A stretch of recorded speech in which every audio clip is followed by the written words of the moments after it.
Я, конечно, не зубная фея, но все зубы выбью у авторов, если они разрушат Адринет в конце сезона. Вы будете удивлены, но нам нужно серьезно поговорить. Ведь в разборе 17-го эпизода 6-го сезона Леди Баг Суперкот под названием «Фея добрых снов» вы узнаете, что данная непримечательная история оказывается гораздо более насыщена тихим и эмоциональным смыслом, чем большинство других в мультсериале, а также будоражащими поворотами событий. Лайла влюблена в Макса? Дело пахнет эмоциональным стеклом в легкой форме. Спасибо подписчикам Бусти и в особенности вот этим Убер-бустерам за поддержку выхода новых видео. Но мы окунаемся в эмоциональную усталость. Вот скажите, о чем эпизод «Фея добрых снов»? О Максе? Да, он является одной из ключевых персон этого эпизода. Но это не история о Максе, а о нашей любимой и неуклюжей Маринет, которая...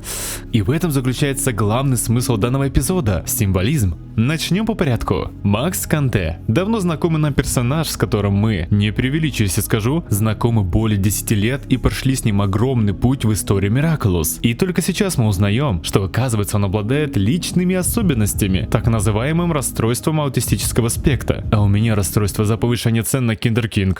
Мы разные. Как давно мы знакомы с его мамой, Клоди Канте, с которой мы также прошли путь от мечты стать космонавтом до эпичных битв в космосе. А теперь и Макса нужно познавать. Нет, не космос, а себя и этот мир. Ведь главный скрытый смысл эпизода – это сон, как метафора безопасности и взросления. Ведь что для нас значит сон? Желание убежать от стресса? Я передаю всем привет. Поиск места, где тебя понимают. Страх остаться одному. Макс боится неожиданные события, хоть раньше его это не пугало. Авторы это только сейчас придумали. И по итогу Макс перебарывает себя и готов изучать все новое. Но он только на начале этого пути. Можно увидеть, как эпизод всеми силами старается для нас сравнить Макса и Маринет. Их распорядок жизни диаметрально противоположен друг другу. Полное противопоставление практически во всех аспектах жизни. Но самое главное, несмотря на все различия, они все равно идут плечом к плечу. У них обоих особый подход к жизни. Это их единство противоположности. Но если мы сильнее акцентируем внимание на них, то что увидим? Скрытое выгорание Маринет. Бессонные ночи, ложь, двойная жизнь. Буквально не умеет спать спокойно. Во время проекции личных желаний они становятся практически кошмарами. Маринет мечтает снять с себя бремя лжи, избавиться от обмана близким людям. Но в ее сладком страхе это было прямолинейно, без подготовки. Поэтому в моменте это выглядит даже жутко. Потому что это уже не мечта, это отчаяние. Маринет не хочет раскрыть правду. Маринет хочет перестать жить в постоянном страхе. И это две совершенно разные вещи. В ее сладком сне нет счастья. Там есть только желание наконец-то выдохнуть. Но проблема в том, что Маринет давно забыла, как это делается. Грустно осознавать, что в последней серии не забыли и о Адриане. Автор очень аккуратно и без акцентов напоминает нам о том, что проходит Адриан в своей жизни. Неужели Макс становится зеркалом будущего Адриана? Макс переживает расставание с матерью. Она, как в детских сказках, улетает далеко-далеко, полностью разрушая привычный образ жизни мальчика. Для любого ребенка это станет стрессом. Но Адриан говорит: подержите мое пыво, и продолжает жить в полной эмоциональной отрезанности от родителей. Как эмоционально,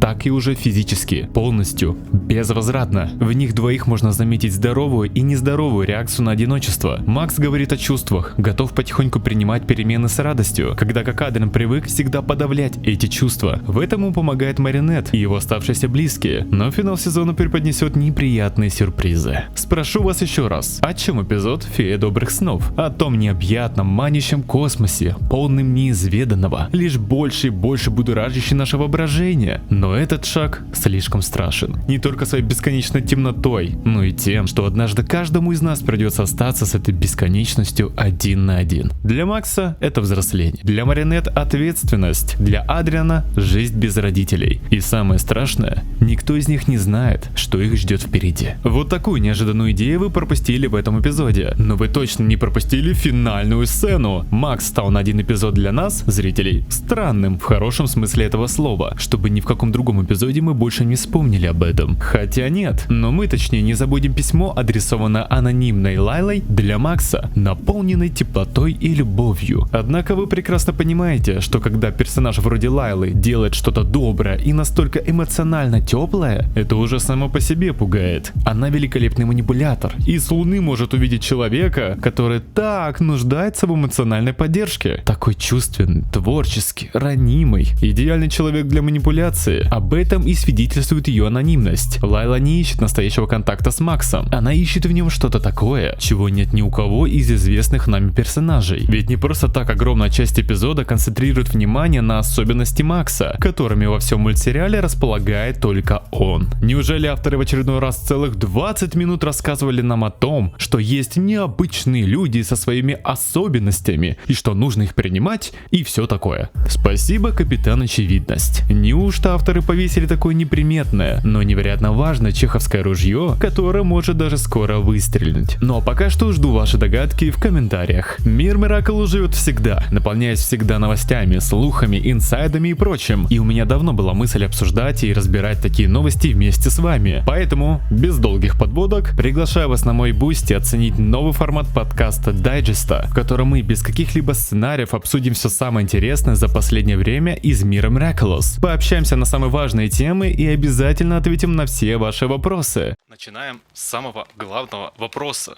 Кто я, Лайер или Аглайер? Бэмкс, что ты скажешь? Ну, я определенно скажу, что ты Лувр.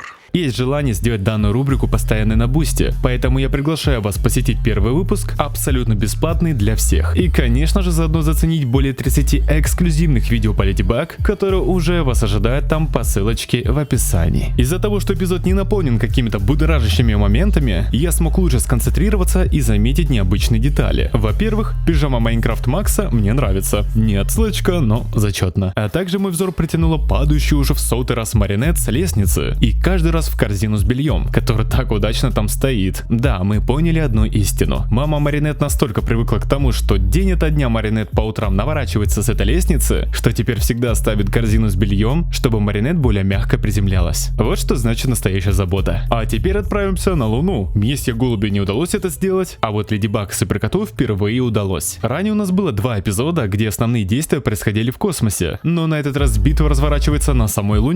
Однако здесь есть один спорный момент. Мы видим, как без проблем Лайла переговаривается с аккуматизированной жертвой, находясь на Земле. Когда мы точно знаем, что хранитель талисмана мотылька теряет связь с Акумой, если та слишком далеко. Да, мы видели в 5 сезоне, как монарх переговаривался с аккуматизированным в космосе, находясь при этом на Земле. Но в этот момент у него были дополнительные силы других Квами, и это могло бы стать главным вспомогательным элементом. Либо авторы просто забыли об этом факте с дистанции, или забыли как-то это обосновать, либо Мега Акума Лайлы гораздо сильнее, чем мы думали. Либо Лайла где-то рядом за кадром летала. В любом случае, я жду ваши впечатления от 17-го эпизода 6-го сезона Леди Баг и Суперкот под названием Фея добрых снов в комментариях. Даже вот такие простые и для некоторых филлерные эпизоды могут содержать в себе очень интересные темы для рассуждения. Мораль, внутренние кризисы, ложь и потеря. И все это в каком-то там мультсериале для подростков. 6-й сезон в очередной раз доказывает, что способен на многое. И я очень рад, что мы являемся свидетелями исторических событий в мире Miraculous, детально разбирая каждый эпизод этого сезона. А чтобы уж точно ничего не пропустить, обязательно подписывайтесь на этот канал и поддерживайте новые видео своими чудесными лайками. Всем спасибо за просмотр, до новых встреч!